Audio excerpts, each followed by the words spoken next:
Données, Quote et Value, la chronique du jour.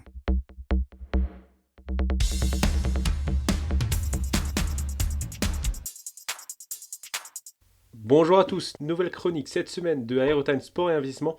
J'espère que vous allez bien. Petit débrief sur les analyses de la dernière chronique et on enchaîne avec les matchs des 2 prochains jours. Donc vendredi, un match en Serie A avec la lutte pour le Scudetto. Il n'a pas fallu grand chose pour voir le Napoli perdre la tête lors de la 37e journée. Naples accueillait Cagliari déjà maintenu. Une victoire, c'était la célébration du titre à domicile. Pour forcer la décision, je vous mettais en avant Lukaku, buteur à l'aller et tireur de pénalty. Très joli but du Belge sur un sprint en solo pour le deuxième but des Napolitains. Paris, Lukaku buteur ou son remplaçant valorisé à 1,88. Pour samedi, finale d'accession à la Première Ligue, Sheffield United contre Sunderland.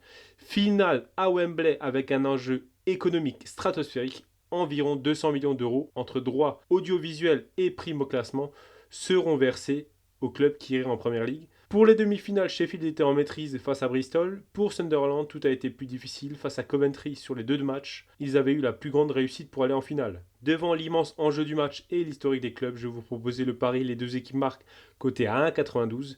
Ouverture du score de Sheffield plus entreprenant en début de match et Sunderland a su réagir pour égaliser puis même passer devant dans le temps additionnel.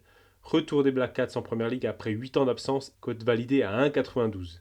En Espagne, le Real recevait la Real Sociedad. Moment d'émotion avec le dernier match à domicile de Luka Modric, Luke Vasquez et de Carlo Ancelotti. Au vu de l'hystérique des confrontations au Bernabéu, je vous proposais les deux équipes marques cotées à 1,58.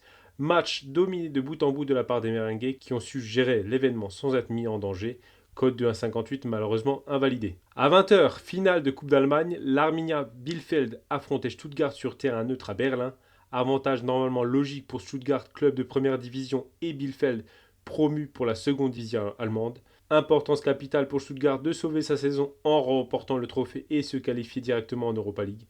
Je vous prédisais victoire de Stuttgart assez bien valorisée à 1,48 et c'était une démonstration, victoire 4-0 de Stuttgart et encore une cote validée. Pour dimanche, en Angleterre, bataille pour la 4e et 5e place qualificative de Premier League et accession à la Ligue des Champions. Avec un gros choc tel une finale, Nottingham Forest face à Chelsea. Devant les prestations en berne à l'extérieur de Chelsea et la solide défense de Forest à domicile, je vous mettais en avant la belle cote de Nottingham ou match nul valorisé à 1,66. Nottingham Forest a eu par deux fois des occasions de marquer, mais les Blues ont montré une véritable gestion de temps fort, temps faible sur un terrain pourtant hostile.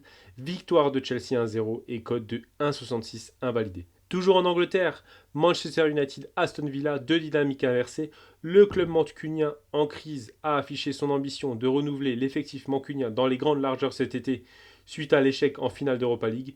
Je voyais très peu de joueurs mancuniens se sentir concernés sur ce match, surtout avec les tensions en interne.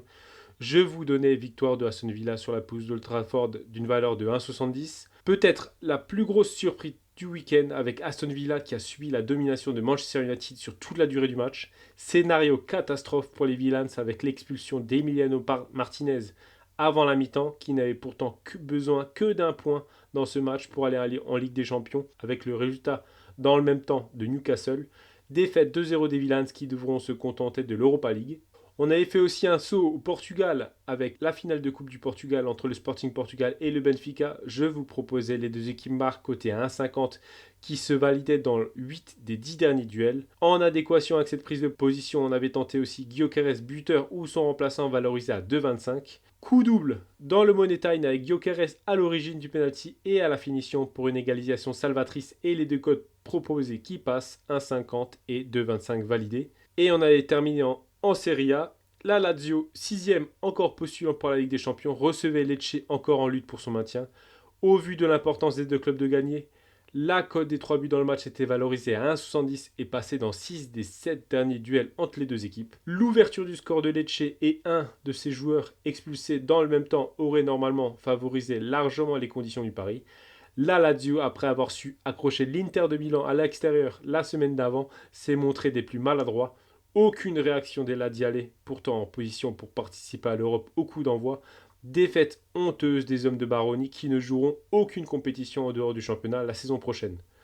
On valide seulement un 5 sur 9 avec deux surprises dans le dernier finish de Première Ligue Et cette dernière en Italie, bilan comptable où on stagne clairement après avoir obtenu de bons résultats ce samedi. Pour le gros match du jour, la finale de Conference League entre le Betis Séville et Chelsea, plusieurs valeurs sont intéressantes. Petit clin d'œil historique avec une tendance qui peut nous aider à construire notre analyse. Les 9 dernières finales européennes jouées entre clubs espagnols et clubs anglais ont toujours tourné à l'avantage des Espagnols. Le Betis Séville, emmené par un très grand Isco depuis quelques semaines, a pu compter sur son efficacité en contre face à la Fiorentina en demi-finale pour se qualifier au bout des prolongations. Équipe très pragmatique en 4-2-3-1 qui laisse régulièrement le ballon à son adversaire et qui n'impose jamais un gros rythme.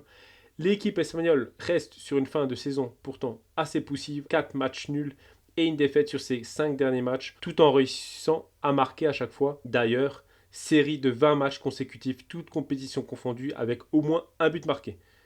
Mais aussi un seul clean sheet sur les 15 derniers matchs joués.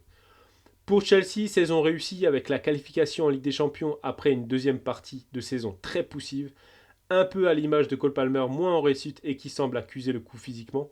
Concernant cette compétition et au vu de la profondeur de son effectif, la jeune équipe anglaise s'est contentée de faire tourner sans jamais vraiment prendre ce parcours très au sérieux. Bis repetita sûrement ce soir avec quelques joueurs cadres mis au repos pour se concentrer sur la Coupe du Monde des clubs et pour faire souffler des joueurs qui ont 48 heures de repos en moins par rapport aux joueurs du Betis Séville.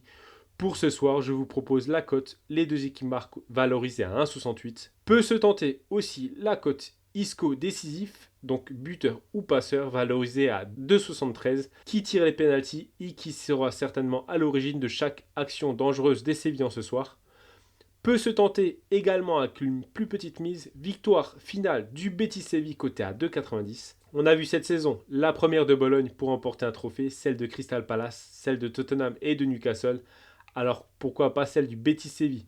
Le Betis Séville va avoir l'opportunité de soulever lui aussi le premier trophée de son histoire pour l'un des matchs les plus importants du club.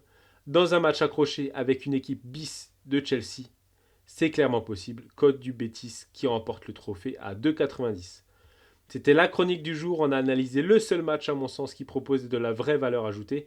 On se retrouve en fin de semaine pour préparer ensemble la finale de la Ligue des Champions entre le Paris Saint-Germain et l'Inter de Milan. Pensez à vous abonner à la page Instagram Aérotime Podcast et venir me donner vos sur les analyses.